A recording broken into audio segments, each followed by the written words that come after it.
Quelles sont les missions de votre association? Women Safe and Children est une association qui est basée dans les Yvelines. Elle a ouvert ses portes en 2014 et elle prend en charge les femmes et les enfants victimes de violences. C'est un lieu qu'on a voulu unique, un lieu qui réunit la santé et la justice et qui a permis et qui permet encore aujourd'hui de traiter toutes les formes de violence, quel que soit le lieu dans lequel elles ont été perpétrées. C'est une grande différence que nous avons apportée en 2014 puisque à l'époque, les sujets étaient plutôt, ou les formes de violence étaient plutôt traitées par tuyau d'orgue. Quand on s'installe sur un territoire, il est très important d'entrer dans un écosystème qui est déjà constitué d'associations avec une référente de l'État qui est très importante pour nous et qui a œuvré et qui œuvre encore aujourd'hui pour que toutes ces associations puissent être connectées de manière systématique avec leurs particularités, leurs spécificités et aussi leurs ressources. Ce lien avec l'État, il était nécessaire évidemment parce que l'État pour nous et pour nous, associations de terrain, est un label. On va dire que la reconnaissance de l'État est primordiale dans l'implantation d'une association sur un territoire donné. Notre particularité est à retenir, ces femmes viennent de 51 départements différents, ce qui a défini en fait notre contour, on va dire, de prise en charge, certes basée dans une ville, mais avec des connexions avec les autres départements, les autres territoires. Ces femmes viennent donc de territoires différents, d'où notre volonté de faire de la connexion avec d'autres territoires que celui sur lequel on agit. Le lien avec l'État, ou en tout cas avec cette référente égalité, cette déléguée départementale, il est aussi de nous amener à obtenir des subventions qui vont évidemment aider nos associations à œuvrer. Pour nous, toutes les prises en charge sont gratuites, donc il est d'autant plus important d'avoir les moyens de l'État pour nous aider à œuvrer au plus près des victimes. Comment se passe votre partenariat avec l'État? Nous construisons un projet avec les services de l'État avec un objectif, c'est identifier que nous sommes partenaires. C'est une coopération entre une association et l'État. Le projet il doit effectivement avoir une cohérence et apporter mutuellement. Pour moi, l'État apporte aux associations principalement les moyens, je l'ai dit tout à l'heure, les moyens, mais aussi l'écoute, l'innovation qui peut s'accompagner et puis évidemment le soutien à la rédaction ou en tout cas à la partie administrative d'un appel à projet. Pour nous, associations de terrain, qu'apportons-nous finalement à l'État? Eh bien, c'est l'expérience de terrain, puisqu'aujourd'hui, on fait remonter énormément d'informations qui peuvent alerter, qui peuvent nécessiter une modification pour avoir une meilleure efficacité, surtout dans le cadre d'un projet précis.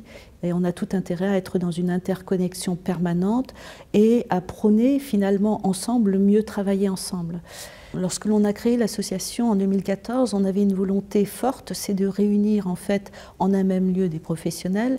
Et dans ce même lieu, on a ciblé sur l'importance d'y intégrer les professionnels de santé. On s'est situé très rapidement comme une interface entre la ville et l'hôpital. Cette interface, en fait, elle devait être expliquée à l'État.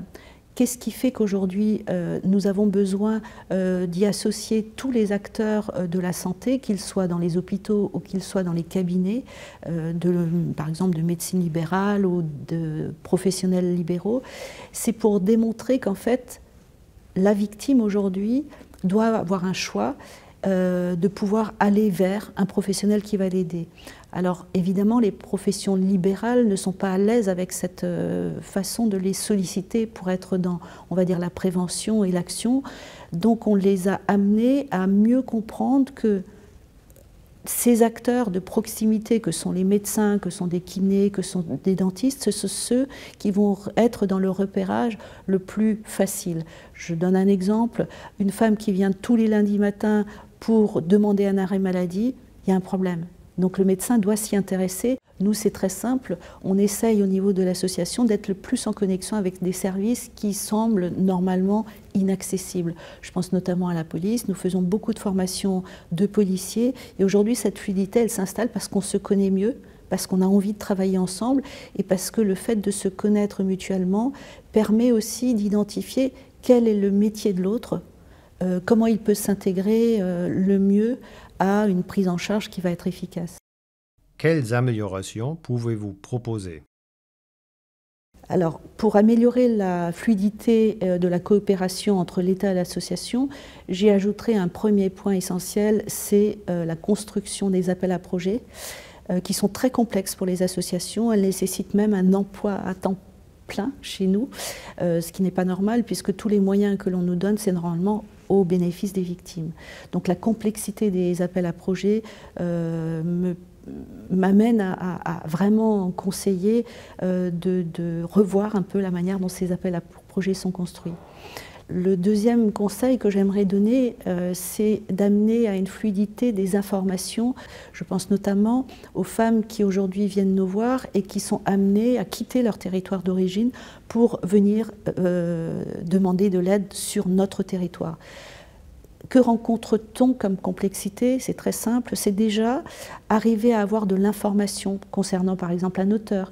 On se rend compte que souvent les services publics, et je pense notamment aux forces de l'ordre, n'ont pas toujours les bonnes informations sur l'antériorité des violences, sur l'histoire ou le passif d'un auteur.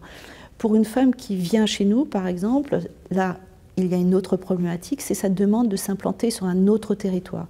Et là, on rencontre une nouvelle complexité, c'est une impossibilité pour une personne de facilement s'implanter socialement sur un autre territoire. Je donne pour exemple une femme qui est venue de Guyane, qui avait subi des graves violences, ses enfants aussi. Elle quitte la Guyane, elle arrive dans les Yvelines, gros problème d'inclusion de cette personne d'un point de vue social. D'abord parce qu'on lui donne une mauvaise réponse, on dit que cette femme n'est pas française, ce qui est une catastrophe, puisque effectivement, c'est peut-être cette manière en fait de traiter l'aspect social et l'ancrage social de la personne qui est un vrai problème pour les associations. Autant dans la prise en charge globale, on va se retrouver effectivement avec un millefeuille. J'aime bien cette expression parce qu'on a en fait plusieurs strates de services publics.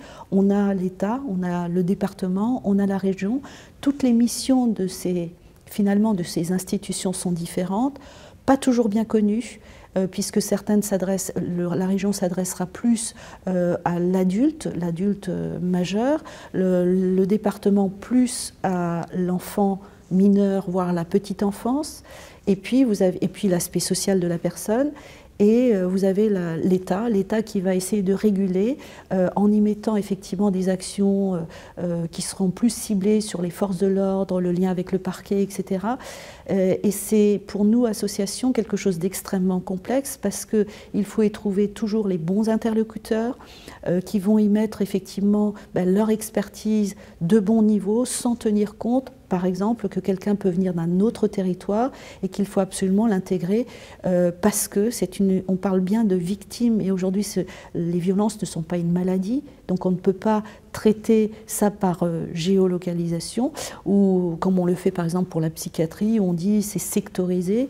Aujourd'hui, une personne qui est victime de violence est une personne qui a besoin d'aide et qui ne peut pas être dans les contraintes, on va dire, de ces strates dans lesquelles on va effectivement ne pas mettre suffisamment de cohérence.